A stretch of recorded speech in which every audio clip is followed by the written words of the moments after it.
Just so some of the accolades I've received, just to give everybody a little background, because we were one of the first movers into understanding the program and writing to the legislature and trying to shape it with our developer partners. It was easy to become an influencer because enough people didn't know about it. Now there's a lot of great people all over the country working on continuing to roll the program out.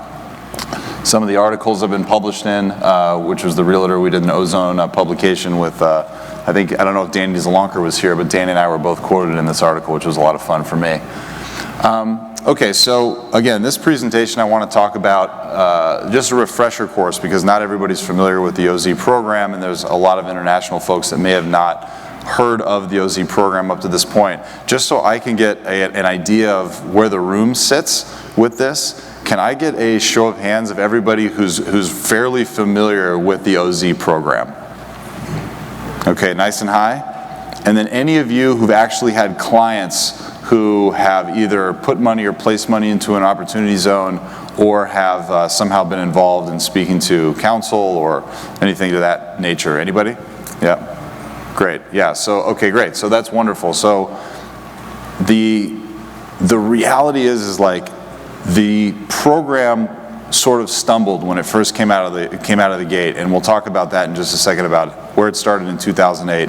There was a round of regulations that came out that were not explicitly clear on how everything would be dealt with. A second round of regs emerged, which gave a lot more guidance, but there's a deadline, and I'll talk about the deadline here in a moment, that's intrinsically built into the program. And because of that, we're now seeing this interesting rush towards the end of the year to try to take maximum advantage of the program as it sits today, which is great for me, because I'm now representing a lot of clients who are realizing that they're running up against the deadline to get the maximum benefit, which is going to be at the end of this year. So we'll talk about the opportunity zones and how and why they were created, what is a fund, what assets are eligible for investment, and I think in this context it's very important given the nature of not only what we just saw, but the understanding of how to bring in your international clients and make it valuable for them as well. And then I'll update you on sort of what the new regs look like and what we are seeing going forward. So, okay, so this is the background that some of you have heard me speak on before, but to touch base on it, the foundational piece of this program was a bipartisan attempt by both the Republicans and Democrats to try to take money that was being concentrated, a lot of it in stock and equity, try to take that out of there as capital gains and move it into areas in which there were low-income, blighted housing, and just not as much economic growth. And the way they did that was they identified census tracts all over the country, and then let each state, each governor identify a percentage of the census tracts that fit the qualifications in which they were going to allow opportunity zone money to flow. And what that did was it created a map, which I'm actually going to jump to the map, and then I'm going to jump back to this slide just so everybody can get an idea who hasn't seen the map of just how much of the United States is in opportunity zone space. And then if you need to, we can talk about, come up to me and we can talk about, I can show you the resources in which, how you can identify if the actual property you're looking at is inside the opportunity zone.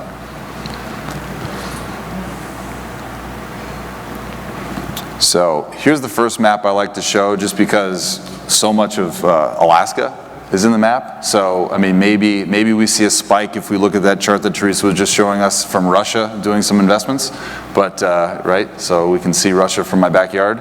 But if we go back one and go forward one, here you can see just how much is in the continental United States, how sparse it is throughout the East. And I don't have a slide that really drills down into Miami. I should. I don't, but there's a lot of Miami and a lot of Broward and a lot of Palm Beach and all the areas, and so many of the other places that were up on these slides in the last presentation are part of and all have opportunity zones in and around those areas, which are going to be ripe for development for certain type of investors, especially if you can get it through an EB-5 program, because that's really the vehicle in which you can then invest alongside the American taxpayer. So just a timeline, so December 22nd, 2017, which, okay, you were almost in 2020, so to think that this of coming out in 2017, it seems a while back, but when it came out, the not only was it incredibly long, but the details of it were such that it wasn't clear exactly how the government, both the Treasury and the IRS, were going to treat not only the money that was going into it, but how the money was going to be recaptured afterwards. And the reason it was vague is because they wanted to create a program in which it was easy to get in and out of, and not so structured that it was difficult to actually participate in. And believe it or not, the vagueness held a lot of people back from participating. So what they thought was going to be, this excitement that we're saying, hey, everything is okay, and like we're not going to, the IRS won't pursue you on it, and the IRS is going, and the Treasury is going to give you a lot of leeway. Everybody actually wanted more clarity on a number of different issues, regardless of that. So a second round of regs emerged, and since that second round of regulation, the amount of investment in opportunity zones has skyrocketed and is continuing to, and the amount that's getting put in here into Miami has been incredible, where we're focusing as a firm mostly on. The program was designed, as I mentioned, to improve economic growth, drive long-term private capital to rural and low-income communities throughout the nation, and use the tax incentives to encourage private investment in opportunity zone funds. This slide is a little bit on the timing, the assets, the testing, and the types. It's a little bit more in depth that I want to go to in this talk, but I didn't remove this slide for the reason that it's important to understand that there's a differentiator between opportunity zones and 1031 that can be very confusing in my opinion, because instead of making the hold time for the capital gain that you've received, whether it's from the sale of your business or your real estate asset, is the same as a 1031. It's 180 days. So if you're reading or you're looking at anything online and you're trying to understand how the program is functioning, don't be confused between the Opportunity Zone program and the 1031 program. They're different, they have entirely different benefits and qualifications, but they do have some of the same numbers inside of them that causes a little bit of confusion. So you have 180 days once you take a capital gain. Once you've taken a capital gain, whether it be the sale of a real estate asset or the sale of a business, that capital gain needs to move into what they call a Qualified Opportunity Zone fund. Okay, that's the vessel in which you're actually going to be doing the investment. The fund nomenclature is very confusing for a lot of folks because it's not a true fund in the sense that we think of a fund like you're investing with me and I'm building a project and I'm paying you back and you're part of my fund. This fund is just a vehicle in which to do the investment that you yourself, your clients themselves, or your clients with partners if they so choose, can make an investment into the opportunity zone. So that's how it flows. You have an asset, you sell the asset, whether it's a business or anything with capital gain. I'm using business and real estate because it's the most readily available examples and the most common. That then moves into a Qualified Opportunity Zone fund, and from that it then moves into either the project or the property or the land or whatever it is that you're purchasing. And some of the details are, and there's more details. It's quite a complicated program once you get into the nitty-gritty of it. But the main parts of it, it's a new class of investment. Let me jump to the slide where we can talk specifically about, and we can go through it here. This is the one I want to show you, but before I jump to that second slide I'm about to show you, this is the basic key takeaway, so that if you want to have a conversation or you want to discuss this with a client, they kind of understand the foundation of the program other than it's a tax shelter, because that's really what it is. This is the first time in sort of the incentivization of American citizens with real estate that we've had something where the money doesn't need to flow up to the United States government and then flow back down into the programs. The U.S. government is allowing the individual, the business owner, the investor, us, to control our own investments. And so the opportunity funds allow investors to defer federal taxes on any recent capital gains until December 31st, 2026. The first piece of that, to break that down so it's understandable, is that if you have a capital gain that you receive today, they have 180 days in which to place it into a Qualified Opportunity Zone fund which has a project. That money that I would owe on my capital gains will not be due until I either sell the asset that I just purchased through the Qualified Opportunity Zone fund, or I hold it beyond 5 years, in which, If I then sell it after 5 years, I get a 10% discount on my capital gain. So in the first 5 years, no matter what, you get 2 benefits. So if you make this investment tomorrow, there's 2 benefits, and not even the best benefit. The 2 benefits you get are, number 1, you get to defer your capital gain payment, which is great. So instead of paying today or next year, you get to defer it for however long you want into the future. Up until 2026, you're deferring that capital gain. If you defer it for more than 5 years, they're going to reduce that amount. So if it's $100,000, you now owe $90,000 to 10%. If you hold it an additional 2 years, and this is where this adds up to this 15%, if you hold it for an additional 2 years, they add another 5% to the already 10% discount, and so now you're at a 15% discount off your $100,000. Okay, that gets a little complicated, but that's the benefit of it. So you hold it for 7 years, as long as you move that money by the end of this year, and you're going to get a 15% reduction on your capital gain, whether or not you go for the length of the program, which is a 10-year hold period. So to get the full benefit of the program, and why we are as a firm seeing so much activity, and everybody I'm speaking to seeing so much activity, is if you want to capture that 15% plus what I'm going to talk about next, which is the real kicker with the program, you have to move before the end of this year. You have to make your investment before the end of the year. There's a little bit of leeway there. You can extend it by moving the capital gain into a company, a corporation, which allows you to extend that time period a little bit, but this year is kind of where it ends as far as the full benefit of the program. As long as you hold that asset, that purchase that you make through the Qualified Opportunity Zone Fund in whatever it is, right? You don't sell it, but you can sell it now in the new regs. You can sell, but as long as it stays within a Qualified Opportunity Zone, which is important. So that means you can hold something for 4 years, sell it, and as long as you put it into a Qualified Opportunity Zone Fund, sell it again, as long as it's in a Qualified Opportunity Zone Fund, as long as all of those without a break in between equal 10 years, any money that you've now made on that project that is a new capital gain, not the original 100,000, is now free. It's zero.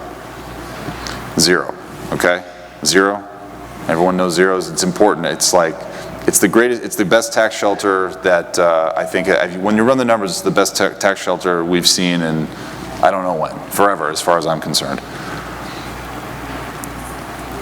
So here's basically what I said with a little bit of a breakdown. This is you might want to take a picture of this slide if you just want to get an idea of what the dates are for the future.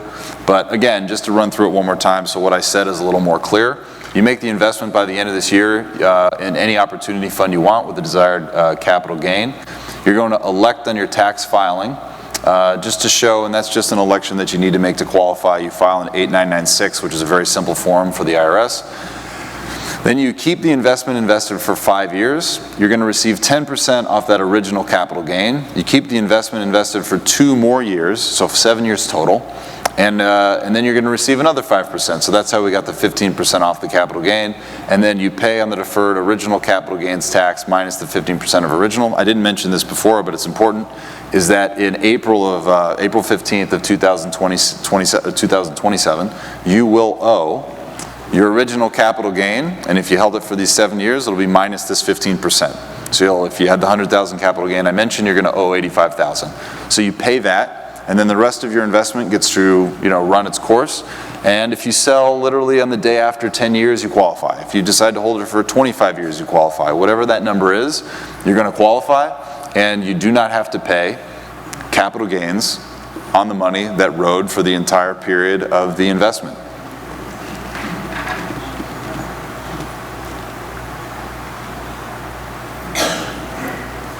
On this slide, I guess the one piece that I think is important, especially for developers who are considering doing an EB-5, or anybody, if you're having that conversation with your client, I think it's a great way to transition into how the opportunity zone can affect them. If they are putting a building, and they're building something in the ground, and it's a raw piece of land, this substantial investment is literally just improving the land by any means whatsoever. However, if you want to do the same thing and it's with a piece of property that's already existing, removing the land from the purchase price, but adding the building, you need to add 100% of whatever that value is in the building to that building in order to qualify. So if let's say the land and the building is $1 million total, take out the land is $200,000, the building is $800,000, you're going to need to put an additional $800,000 into the building to qualify that $800,000 for the opportunity zone. Okay, so these were, in my opinion, what we've seen now, what I've been watching and what I've been seeing as far as support is really important, is the White House and all of the revitalization councils and everybody is all in. It's being chaired by Ben Carson, and you have all these different organizations. I just think back to almost any time that the government has gotten very, very behind anything. The United States government gets behind something, it tends to, whether sort of really successful or not, always move forward very aggressively, for good or for bad. I'm sure you can imagine some examples, but in this case, you really have a lot of resources behind this program and a lot of major stakeholders that are expecting this to be a success in going into the future. So what we're seeing are, when we're writing the analyses and when we're seeing them with the other tax counsel, the structure that we're giving to the clients is very much based on not only what exists, but the momentum that's behind everything. And a big piece of that, of our discussion and some of our opinion letters and my opinion letters, are just the fact that so many organizations and groups within and around the White House are involved, and just how much money they've been allocated to market this, to bring developments, to bring projects to people's attention. It's really been quite interesting. The other one that I found that more and more people are using, that I'd expected when I first started, was figuring out where they can find land that's sort of partly inside the opportunity zone and sort of partly outside the opportunity zone. So you end up in this slide here, you end up actually getting like if you can imagine each one of those blots of orange kind of bleeding into and around these surrounding areas. As long as 50% or more of the tract that you're purchasing is inside the opportunity zone, what's outside the opportunity zone sort of gets grandfathered in as an opportunity zone property as well.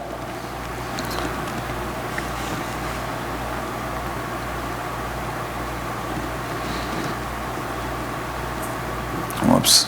Some of this is more tax specific, and the gist of what we're looking at is that the amount of money that is flowing has been awesome. It's gone from very timid, sort of looky-loo type investors to 6 months ago, many people starting to make hard commitments, and those hard committals turning into much more follow-on money. Now that, I guess we could call it, I don't know, I forget the term for it, but it's where everybody sort of thinks together and it ends up being like one mind, everybody's thinking is one. So now that a couple of the first movers have started going in the right direction, we have all these other people making the same choice. So that's basically the gist of it. So I hope that was useful, and I hope it was useful in this context. And this, I didn't get a chance to, we're not going to deep dive on the EB-5 tax law, and that's a separate topic. But the way in which you can effectuate the best opportunity for your international clients is to find an EB-5 structured program. As a broker, you can still bring those opportunities to those developers. The program's different than it was a few years ago, and then structure the money that comes out of that program now that they have the green cards to be eligible for the Opportunity Zone program. So thank you to the Miami Realtors for having me. It's always a pleasure. Paul, I appreciate you always bringing me in and setting everything up and getting it coordinated, and everybody else. So thank you so much.